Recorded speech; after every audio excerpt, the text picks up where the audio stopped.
Hi, welcome to a new video. Today we're gonna talk about playing bass in Alice in Chains. And the topic of today's video is gonna be their founding member and original bass player, Mike Starr. Alice in Chains are one of the leading acts of the Seattle rock scene of the early 90s.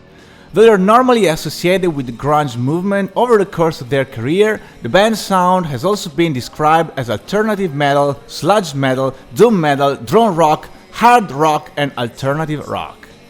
Whatever it is, it's not based on bass guitar. Alice in Chains' signature sound is identified with guitar player and chief songwriter Jerry Cantrell's pummeling riffs, and with singer Lane Staley's bleak lyrics and gnarled to a scream vocals. So the rhythm section main role is to support all that and provide a heavy and solid foundation. But despite his out of the spotlight role, Alice in Chains' original bass player Mike Starr became an iconic figure over the years. And I did receive quite a lot of requests for a video about him, so let's move on and have a look at his bass approach. First of all, you had to hit that open E. Though technically it's not an E, as Alice in Chains normally use E flat or D flat tunings, that is where everything happens. That loose string bass growl is their signature sound.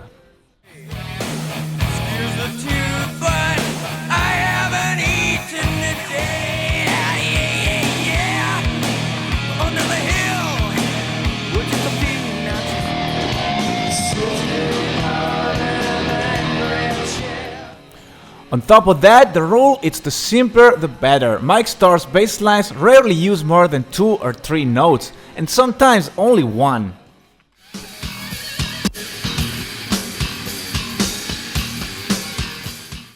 On the first 2 records, the bass guitar is mixed very loud, and the sound really gets through the mix, adding a lot of heaviness to the riffs. So if you play bass in Alice in Chains, that's gonna be your main job. Hit the damn E and hit it hard.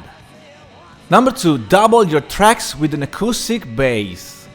On the first 2 Alice in Chains records, Mike used mainly a Spector NS2 bass through an Ampeg SVT2. Sources close to the band said that apparently most of the bass tracks on Dirt were also doubled with a Kramer Farrington acoustic bass. Yep, that's the kind of stuff you had to do back in the day, when records were made in actual studios and plugins didn't exist. Number 3, play the main riff under the solo. Another defining trait of the rhythm section of Alice in Chains is keeping the main riff part during guitar solos. This contributes to create their trademark dark and hypnotic atmosphere.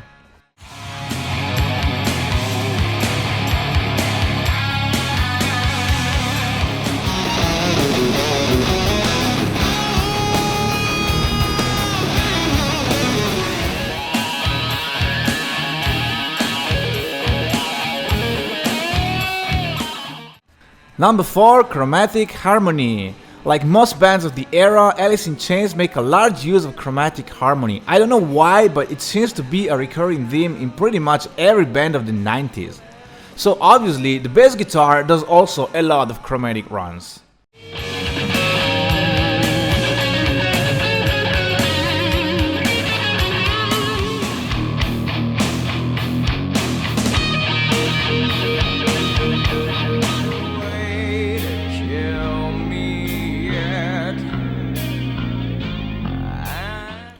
Number 5, descending slide from the 12th fret. Still in the open E department, Mike often uses a descending slide from the 12th fret to signal a dynamic change in the song.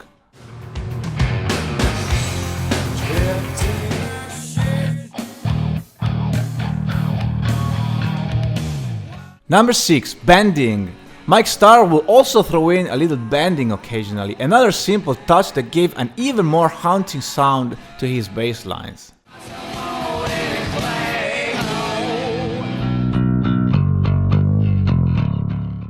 So as you can probably tell, Mike Starr's playing wasn't anything really spectacular, but it was perfect for Alice in Chains and for what Cantrell wrote. It wasn't about flashy lines, it was about tone, aggressive playing and attitude. And for this type of band, unless these songs are played like that, it just doesn't work. Starr did a tremendous job looking cool on stage and providing, together with drummer Sean Kinney, a thick and heavy foundation to support Cantrell and Staley's melodic tapestry.